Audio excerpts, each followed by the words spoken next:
Hello दोस्तों, story time bye MH के represented lost in space. देखो मत, जल्दी से करो सब्सक्राइब। लॉस्ट इन स्पेस के सीजन 1 के टोटल 11 एपिसोड थे। आज मैं आपको लास्ट एपिसोड एक्सप्लेन करने वाली हूँ। विल यहाँ पे बैठ के रोबोट के साथ रिकॉर्ड की गई क्लिप्स को देख रहा था, जहाँ पे वो रोबोट की बनाई हुई ड्राइंग को देखता है जिसपे 8 बना हुआ था। रोबोट अपने खुद की एलियन स्पेसशिप को ठीक करने की कोशिश करता है, लेकिन वहाँ पे जो मेन पार्ट मिसिंग था वो इनका इंजन ही था। इसी के साथ सीन यहाँ पे स्पेस में शिफ्ट होता है, जहाँ पे हम जुपिटर का एक टुकड़ा देखते हैं जिसके अंदर जॉन और डॉन दोनों लटके हुए थे।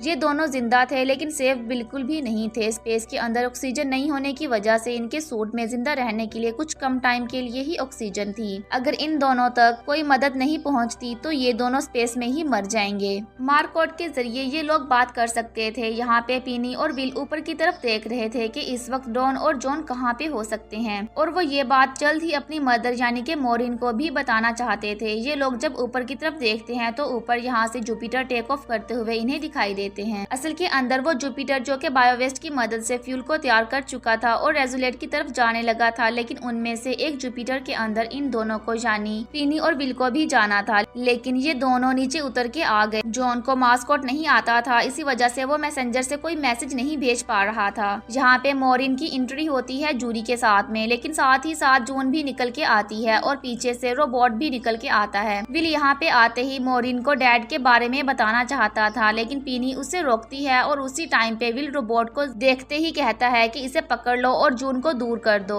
हम लोगों से। तब यहाँ पे जूरी विल को समझाती है कि अब ये हमारी बात नहीं मानता, अब ये हमारा रोबोट नहीं है, इसे जून ने बनाया है, ये जून की ही बात मानेगा। लेकिन इतनी ही देर में फिर से रिसीवर से मैसेज आना शुरू करता है, जिसे मॉरिन देखती है और विल बताता है कि डैड जिंदा हैं और वो भी रिसीवर से ही मैसेज भेज रहे हैं। ये चीज सुनकर मॉरिन भी बहुत ज्यादा खुश हो जाती है और अब इन लोगों को भी रेजुलेट के लिए निकलना था। जून के पास में रोबोट था तो इसकी बात तो माननी ही पड़ेगी। इसी की वजह से जून और रोबोट भी मॉरिन के साथ टेक ऑफ के लिए जाते हैं। स्पेस के अंदर रहने के बाद इन लोगों को ये पता चलता है कि विल के भेजे हुए इंफॉर्मेशन से प्लेनेट में उन लोगों को फ्यूल मिल गया है। अगर फ्यूल मिल गया है तो इसका मतलब है कि सारे लोग रेजुलेट के लिए निकल गए हैं। डॉन कहता है कि अगर यही फ्यूल कुछ टाइम पहले मिल जाता तो उन लोगों को स्पेस में जाना ही नहीं पड़ता। विल इस टाइम में जुपिटर के अंदर था और रोबोट के आते ही विल अपने पास में रखी हुई बॉल को बाहर निकालता है। विल कोशिश करता है कि रोबोट को वापस से पुरानी चीजें याद आ जाएं कि कैसे रोबोट विल के साथ में गेम खेला करता था, लेकिन रोबोट उस बॉल को फेंक देता है, जिससे विल को समझ आता है कि रोबोट अब उसका दोस्त नहीं रहा।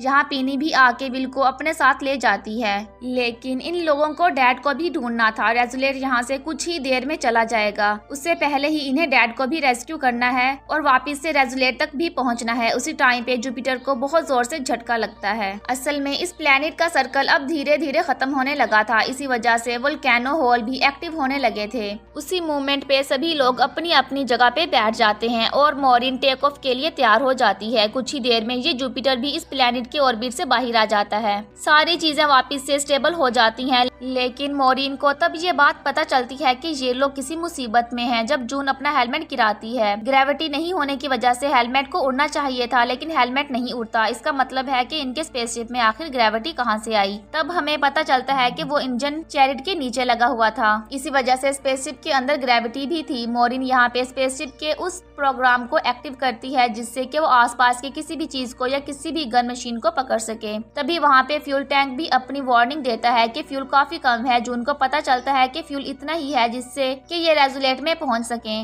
लेकिन मॉरिन यहाँ पे अपने हस्बैंड को ढूंढने लगती है। इसी वजह से जून चिल्लाने लगती है कि चाहे कुछ भी हो जाए तुम्हें ये जुपिटर सीधा रेजुलेट पे ही रोकना है, नहीं तो मैं तुम्हें धक्का दे के मार दूंगी और यहाँ से खुद बाहर निकलने का रास्ता सोच लूंगी। अब मॉरिन को सबसे पहले जून का मुंह बंद करना था, इसी वजह से वो स्पेसशिप को काफी स्पीड में लेके जाती है, जिसकी वजह से स्पेसशिप के अंदर बार बार वार्निंग के साइन आने लगते हैं। वार्निंग के साइन आने से रोबोट जून को अपने साथ ले जाता है। अगर कोई भी डेंजर रोबोट को फील होता है तो वो अपने ऑनर को किसी हैच में बंद कर देता है, जैसा कि वो विल के साथ करता है, और ऐसा ही रोबोट जून के साथ भी करता है। ये लोग उस पोर्शन में थे कि जिस पोर्शन को खुद मॉरिन ने डिजाइन किया था बच्चों की सेफ्टी के लिए, लेकिन उस ग्लास को तोड़ने के लिए जून यहाँ पे रोबोट को इंस्ट्रक्शन देती है। दूसरी तरफ अपने जुपिटर को शाइन कराने के लिए और आग जलाने के लिए डॉन यहाँ पे वायर्स को कनेक्ट करने की कोशिश करता है, लेकिन इस स्पेस के एनवायरनमेंट में कुछ ऐसी चीजें थी कि डॉन के हेलमेट से इतनी छोटी सी चीज निकल के सीधा डॉन के आंख में चली जाती है, जिस वजह से डॉन कुछ भी नहीं देख पाता और ब्लाइंड सा हो जाता है। यहाँ पे मॉरिन वापस से अपने सिस्टम में जाके बैठ जाती है और जॉन को ढूंढने लगती है। विल के आने पे मॉरिन बताती है कि जून और रोबोट दोनों को ही हैज में बंद कर दिया गया है और अब ये जगह पूरी तरीके से सेव है। हालांकि इन लोगों के पास टाइम बहुत कम है, क्योंकि रोबोट उस ग्लास को तोड़ देगा। उससे पहले इन लोगों को जून को ढूंढना भी है और रेस्क्यू भी करना है। जून यहाँ पे बैठ के मैनुअल्स पढ़ने लगती है। जून को पता था कि इस जगह को मॉरिन ने डिजाइन किया है बच्चों के लिए, तो इमरजेंसी एग्जिट तो होगी ही स्पेस के अंदर। अब जब डॉन की आंख खराब हो गई थी तो डॉन वायर्स को चेक नहीं कर पा रहा था, इसी वजह से ये काम अब जॉन को करना पड़ता है। जॉन को वायर्स के बारे में बिल्कुल भी नहीं पता था और डॉन के बताने पे भी जॉन अच्छे तरीके से काम नहीं कर पा रहा था। जॉन यहाँ पे डॉन को कहता है कि इसके अंदर मुझे तुम्हारी ही मदद लगेगी। तुम एक कोशिश कर सकते हो, तुम रोने की ट्राई कर सकते हो। अगर तुम रोने की कोशिश करोगे तो तुम्हारी आंख के अंदर जो भी छोटी सी चीज है वो बाहर आ जाएगी। जब डॉन रोने की कोशिश करता है तो उसकी आंख से वो छोटी सी चीज भी बाहर आ जाती है। तो वो वायर्स को जोड़ने की कोशिश करता है और उसमें से निकलने वाली हीटनेस जुपिटर कैच कर लेती है। ये चीज मॉरिन भी देख चुकी थी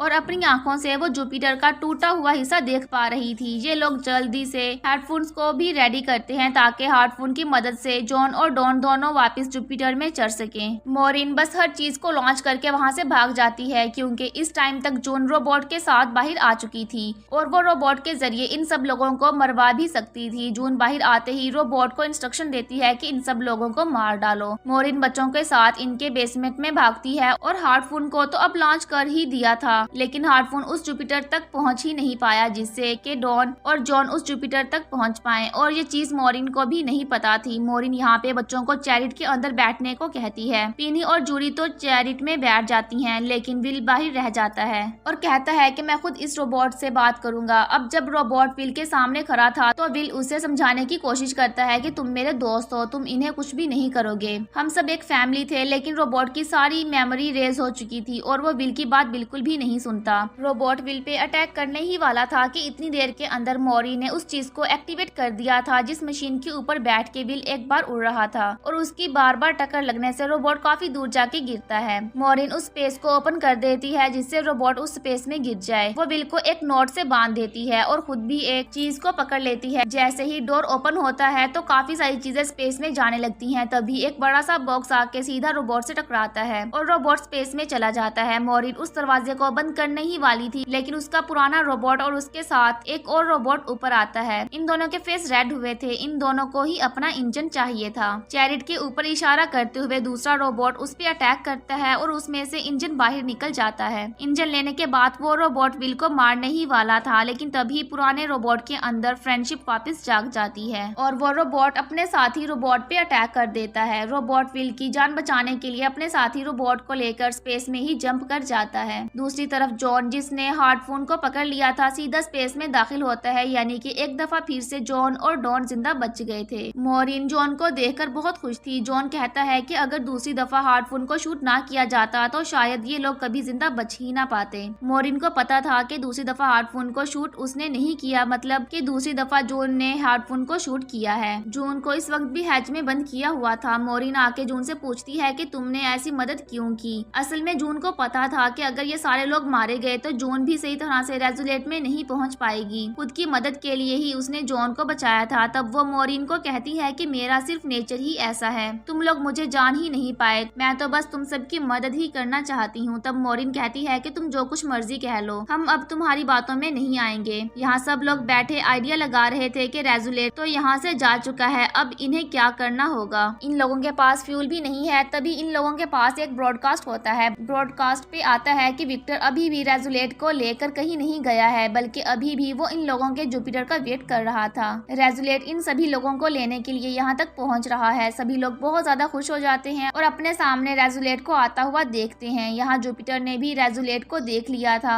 जिसमें काफी सारे लोग थे। फिर एकदम से इनका जुपिटर रेजुलेट से दूर होने लगता है। विक्टर के पूछने पे मॉरिन बताती है कि मुझे कुछ समझ नहीं आ रहा कि आखिर हमारा जुपिटर रेजुलेट से दूर क्यों हो रहा है। असल में ये सारी चीजें इंजन कर रहा है, एलियन रोबोट वाला इंजन। तभी यहाँ पे एक बहुत बड़ा पोर्टल ओपन होता है जिसके अंदर इनका पूरा जुपिटर गायब हो जाता है। रेजुलेट के सारे लोग ये देखते रह जाते हैं कि इनकी आंखों के सामने से जुपिटर गायब हो गया। इस वक्त मॉरिन का जुपिटर सिर्फ झटके खा रहा था। ये लोग जब आंखें खोलते हैं हैं तो इनके सामने कोई भी रेजुलेट नहीं होता, बल्कि ये लोग किसी दूसरी गैलेक्सी में जा चुके थे और इनकी आंखों के सामने जिस तरह का सिंबल बना हुआ था वो सिंबल विल पहचान जाता है कि ये वही ड्राइंग थी जो कि एक दफा रोबोट ने बनाई थी और कहा था डेंजर। इसका मतलब कि ये लोग रोबोट की गैलेक्सी में चले गए हैं जो इंसानों के लिए बिल्कुल भी सेफ नहीं है। और काफी सारे सस्पेंस के साथ ये एपिसोड यहीं पे खत्म हो जाता है कि आज ये लोग अल्फा सेंटोरी पहुंच पाएंगे या रोबोट आके फिर से इनकी मदद करेगा। ये सारी चीजें तो हमें अगले सीजन में ही पता चलेंगी। तो फिर मिलते हैं नेक्स्ट एपिसोड में, तब तक के लिए अल्लाह हाफिज।